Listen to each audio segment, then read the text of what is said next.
are here to do the part third of this chapter 9 heredity. We have done two parts about heredity, chapter 9 of biology of class 10th. Class 10th के bio का ये topic है heredity और इसमें हमने पढ़ा था heredity या इनहेरिटेंस। अब इस हेरिडिटी या इनहेरिटेंस के अंदर we have done part 1 and part 2 about the general concept, general terms related to heredity. इसके बाद अब यहाँ पर दो इंपॉर्टेंट टर्म्स हैं, वो एक्सपेरिमेंट जो मेंडल साहब ने किए। कौन कौन से एक्सपेरिमेंट मेंडल साहब ने किए? मेंडल साहब ने दो टाइप के क्रॉस किए और उन क्रॉस को कहा जाता है monohybrid cross and dihybrid cross. अब ये मोनोहाइब्रिड और डायहाइब्रिड क्रॉस क्या होते हैं? उन्होंने क्या किया, मेंडल साहब ने क्या किया कि एक कैरेक्टर को चूज किया, एक कैरेक्टर को चूज किया जैसे हाइट, और उन्होंने क्या किया, पी प्लांट को खेत में उगाया। पी प्लांट को जब उन्होंने खेत में उगाया तो उन्होंने देखा कि भाई प्लांट्स टॉल है। क्या है? टॉल है। ये ऑब्जर्वेशन उन्होंने एंटरटाउन कर लिया। 6 महीने बाद जब खेती हो गई कंप्लीट, तो उसके बाद उन्होंने जब अगली खेती उगाई तो उसमें उन्होंने उन प्लांट्स के सीड को क्रॉस कर दिया। क्रॉस करना बोलते हैं मिक्स करना। तो मिक्सिंग करके उन्होंने दोबारा से खेती की। उन प्लांट्स के सीड को, जितने भी प्लांट्स टॉल थे उनके सीड्स को मिक्स करके उन्होंने खेती की। जैसे ही उन्होंने खेती की तो उन्होंने देखा कि ये जो प्लांट्स थे उनमें से कुछ प्लांट्स जो है वो छोटे भी हुए, और ये बड़ा गजब का ऑब्जर्वेशन था। वो चौंक गए कि ये प्लांट्स को क्या हुआ कि जो प्लांट पहले टॉल थे सारे वो डॉर्फ आ गए, मतलब छोटे भी मिल गए हमें। और ये छोटे प्लांट कहां से आए, कैसे आए, ये उसको मालूम नहीं था। मगर जैसे ही उसको प्लांट मिले छोटे, उसको एक बात कंफर्म हो गई कि भैया यहां पर छोटे प्लांट इसलिए हैं क्योंकि हाइट कम रह गई है, और हाइट कम इसलिए रह गई है कि हाइट को कंट्रोल करने वाली जीन जो है, जो टॉल को कंट्रोल करती थी टी, वो नहीं है इन छोटे प्लांट्स में। इसका मतलब इन छोटे प्लांट में छोटी वाली जीन है जो डॉर्फनेस को प्रायोरिटी देती है। तो ये चीजें उसने देखी। तो पहले उसे कुछ भी मालूम नहीं था, उसने तो क्रॉस कर दिया बस। कैसे? सुनना, मोनोहाइब्रिड को क्रॉस बोलते हैं ऐसे क्रॉस को जिसमें एक ही कैरेक्टर लिया, जैसे हाइट। अब हाइट में कैरेक्टर होता है टॉल या डॉर्फ, दो ही चीजें होती है हाइट में, या तो टॉल होता है प्लांट या डॉर्फ होता है, यही होता है, ठीक है। और डायहाइब्रिड क्रॉस है हाइट एंड फ्लावर कलर। अब फ्लावर कलर हो सकता है रेड, हो सकता है व्हाइट, कोई सा भी कलर हो सकता है। तो ये डिपेंड करेगा ऑन कंडीशन। तो ये तो यहां वाली बात होगी। अब यहां पर आते हैं कि इसने जब क्रॉस किया था, मैं हिस्ट्री से समझा रहा हूं आपको इस चैप्टर को, कि हिस्ट्री देखें तो मोनोहाइब्रिड क्रॉस में उसने कैसे क्रॉस किया था।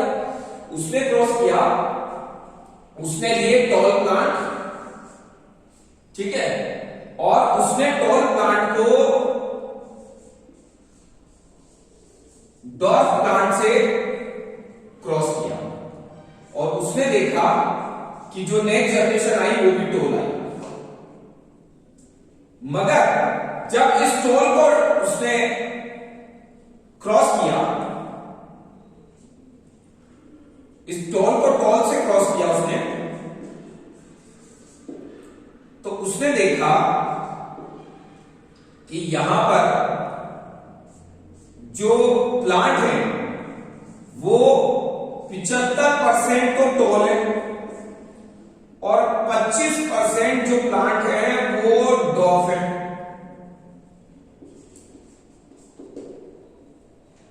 25% प्लांट क्या है? डॉर्फ है। तो इस ऑब्जर्वेशन को देखकर, इस जॉब को देखकर इसने बोला मुझे प्लांट जो है वो डॉग पे मिल रहे हैं, इसका मतलब ये हुआ कि ये जो टॉल प्लांट था ये मान लो होमोजाइगस टॉल था। ये कौन सा टॉल था? Homozygous tall. ये प्लांट कौन सा टॉल था? होमोजाइगस टॉल, मतलब बड़ा टी। और ये जो प्लांट था ये होमोजाइगस डॉग था। ये कौन सा था? Homozygous dog. तो बाद में जब इसको क्रॉस किया, ये जो टॉल बना, ये टॉल बना बड़ा टी और छोटा टी। ये कैसे बना? बड़ा टी एंड छोटा टी बन गया। बड़ा टी एंड छोटा टी। अब ये बड़ा टी छोटा टी कैसा है? हेट्रोजाइगस। हेट्रोजाइगस मगर टॉल ही है। हेट्रोजाइगस टॉल क्यों बोला उसने? उसको पता नहीं था, उसको मालूम नहीं था कि ये टॉल है, मतलब ये हेट्रोजाइगस कंडीशन है। मगर उसे कब मालूम पड़ा? उसको मालूम पड़ा जब इन प्लांट्स को 6 महीने बाद उसने इन प्लांट्स जो उगाए टॉल, इन सबको आपस में क्रॉस किया। जब उसने आपस में क्रॉस किया तो उसे पता लगा कि यहां पर 75% टॉल मिल रहे हैं, 25% डॉग मिल रहे हैं। डॉग इसीलिए मिल रहे हैं क्योंकि यहां पर ये छोटा वाला टी प्रेजेंट है। अगर ये छोटा वाला टी नहीं होता तो ये डॉग प्लांट नहीं मिलता। बात समझ में आई? तो उसने अपने इस ऑब्जर्वेशन से पूरा एक मोनोहाइब्रिड क्रॉस बनाया। और वो कैसे बनाया मैं यहां पर अब आपको जीन्स की बेसिस पे एक्सप्लेन कर रहा हूं। जीन की बेसिस पे ये रिजल्ट मिला इसको, और ये रिजल्ट जो है वो कैसे मिला वो मैं बता रहा हूं। इसने क्रॉस किया बड़ा टी को छोटा टी के साथ। तो भैया इनमें से जीन आई, और जीन आकर ये क्रॉस हो गए बड़ा टी छोटा टी। ठीक है। अब ये बड़ा टी छोटा टी जो है वो आपस में क्रॉस किया विद बड़ा टी छोटा टी। तो जब ये आपस में क्रॉस होंगे तो ये क्रॉस होंगे ऐसे, बड़ा टी बड़ा टी छोटा टी, बड़ा टी छोटा टी और छोटा टी छोटा टी। अब यहां पर देखो,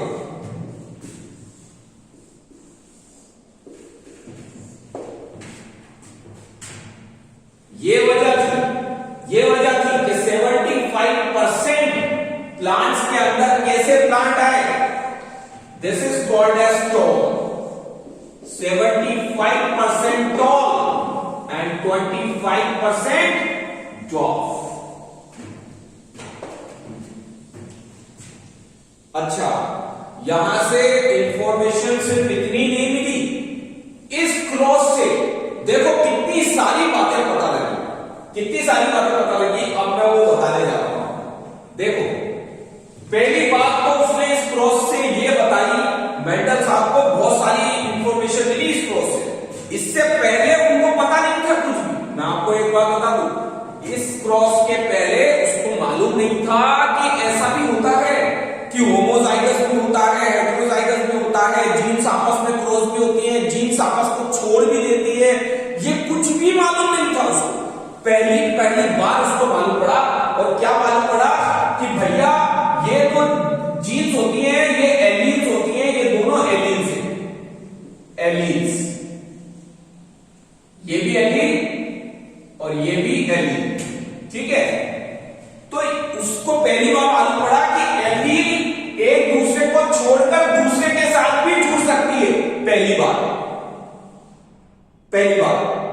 ठीक है, कि ये एलीन एक दूसरे को छोड़कर दूसरे के साथ भी जुड़ सकती है, छोड़कर दूसरे के साथ जुड़ गई, ये भी हो सकता है। तो पहली बात पता लगी उसको। दूसरी बात, जीन्स होमोजाइगस कंडीशन में भी हो सकती है और हेटेरोजाइगस कंडीशन में भी हो सकती है। होमोजाइगस मतलब सेम, दोनों एलील सेम होना, दोनों एलील सेम होना is called as homozygous condition, और दोनों एलील अलग अलग होना, बड़ा टी छोटा T, is called as heterozygous condition. तो होमोजाइगस भी हो सकता है, हेटेरोजाइगस कंडीशन हो सकती है, ये भी उसको पहली बार पता लगा। ठीक है, दूसरी बात, यहां पर ये जो एक बात और पता लगा कि कभी भी दो एलील होंगी तो उसमें एक एलील टॉल को डिनोट कर रही है, दूसरी एलील डॉर्फ को डिनोट कर रही है। तो भैया जो एलील टॉल को डिनोट कर रही है और जो एलील डॉर्फ को डिनोट कर रही है, मगर प्लांट अपन जब देखेंगे तो वो टॉल ही दिख रहा है। मेंडल साहब ने बोला कि मैंने इस प्लांट को देखा तो ये टॉल ही था, टॉल था, इसका मतलब कौन सी जीन का कैरेक्टर देखने को मिला हमें? बड़ा टी, क्योंकि बड़ा टी किसके लिए रेस्पॉन्सिबल है? बड़ा टी किसके लिए रेस्पॉन्सिबल है? टॉलनेस के लिए। तो ये प्लांट भी कैसा दिखा हमें दिखने में? टॉल। ये प्लांट भी कैसा दिखा हमें? टॉल। तो टॉल दिखा ये प्लांट, तो इसका मतलब ये जो बड़ी वाली जीन होती है, ये अपनी छोटी वाली जीन जो है ड्वार्फनेस, उस ड्वार्फनेस के कैरेक्टर को दिखाने नहीं देती, बल्कि बड़ी वाली जीन अपना कैरेक्टर दिखाती है, दैट इज टॉल। बात समझ में आ गई? मतलब प्लांट टॉल ही दिखेगा हेटेरोजाइगस कंडीशन में। इसका मतलब ये हुआ, अब देखो यहां से मेंडल साहब ने 3 लॉज बनाए, किसके? क्रॉसिंग के, monohybrid cross, dihybrid cross, dihybrid cross और ट्राइहाइब्रिड क्रॉस। ठीक है, तीनों के 3 लॉज बताए, और तीनों लॉज अपन ने क्या किए? तीनों लॉज अपन ने एक साथ लिख लिए। Got it? तो हमने क्या किया? तीनों लॉज को लिख लिया। कैसे? ये पहला लॉ तो ये बन गया, पहला लॉ तो बन गया लॉ ऑफ डोमिनेंस। क्या होता है law of dominance? Mendel's loss. अब देखो मैं यहीं पे मेंडल के लॉ समझा दूं। लॉ ऑफ डोमिनेंस ये कहता है कि जीन जो डोमिनेट होगी वो अपना कैरेक्टर दिखाएगी, और जो जीन नहीं दिखा पाएगी कैरेक्टर, वो रिसेसिव जीन कहलाएगी। तो मुझे बताओ यहां पर ये वाली जीन क्या होगी? Dominant gene. क्या हो गई? डोमिनेंट। और ये वाली जीन क्या होगी? Recessive gene. क्यों?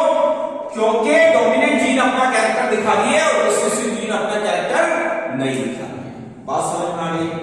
चलो, अब इसके बाद यहां पर ये डोमिनेंट जीन और रिसेसिव जीन। दूसरा लॉ ये कहता है, ये लॉ ऑफ डोमिनेंस है, डोमिनेंट जीन अपना कैरेक्टर दिखा दे, this is called as law of dominance. सब जगह यही होगा। दूसरा लॉ कहता है law of segregation. Law of segregation ये कहता है कि भैया ये जीन एक साथ है, मगर ये जीन टूट के अलग भी हो सकती है, जीन टूट के एक दूसरे का साथ छोड़ सकती है, कोई ऐसी प्रॉब्लम नहीं है। This is called as law of segregation. क्यों? क्योंकि मेंडल साहब ने जीन्स को अलग अलग होते हुए देखा है। तो मेंडल साहब ने कहा कि ये जो एलील्स हैं ये अपने पेयर को छोड़ सकती है, अपने पेयर को छोड़ सकती है, कोई दिक्कत नहीं है। Got it?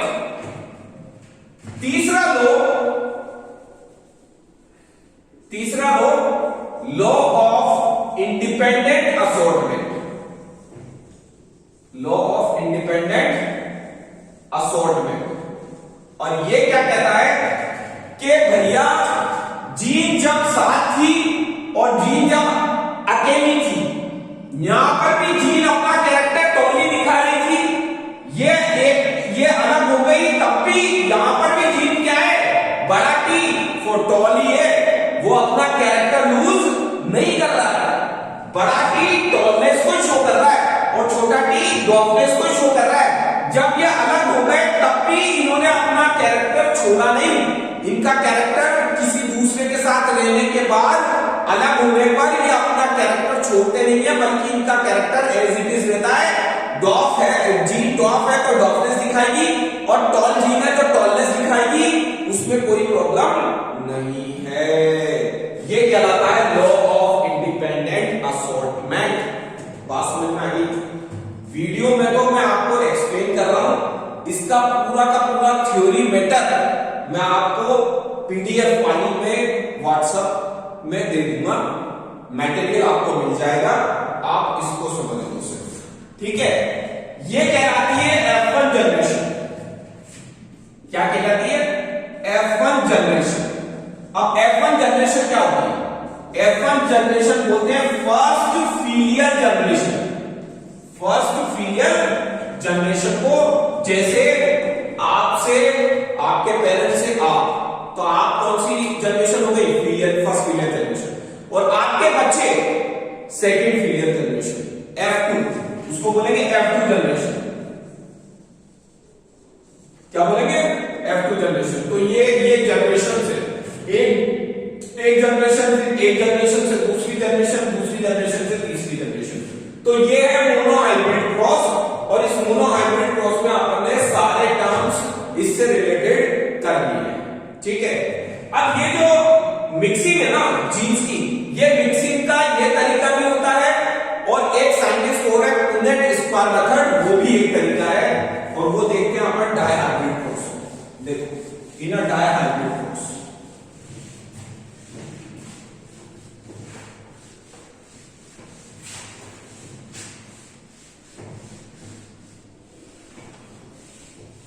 चलो देखो डाई हाइब्रिड क्रॉस में क्या होगा?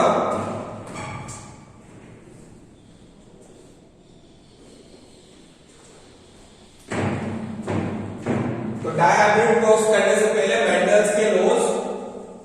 मेंडल्स लॉज और 3 लॉज थे, law of dominance, law of segregation और लॉ ऑफ इंडिपेंडेंट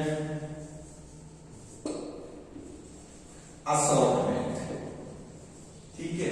ये तीनों लॉज मैंने आपको समझा दिए। अब अपन करेंगे डाई हाइब्रिड क्रॉस, और डाई हाइब्रिड क्रॉस हम नेक्स्ट लेक्चर के अंदर भी कंटिन्यू रखेंगे। डाई हाइब्रिड क्रॉस करने से पहले मैं बता दूं आपको कि इसके अंदर कॉम्बिनेशन होगा दो कैरेक्टर्स का। तो आप 2 कैरेक्टर्स को कैसे क्रॉस कराएंगे?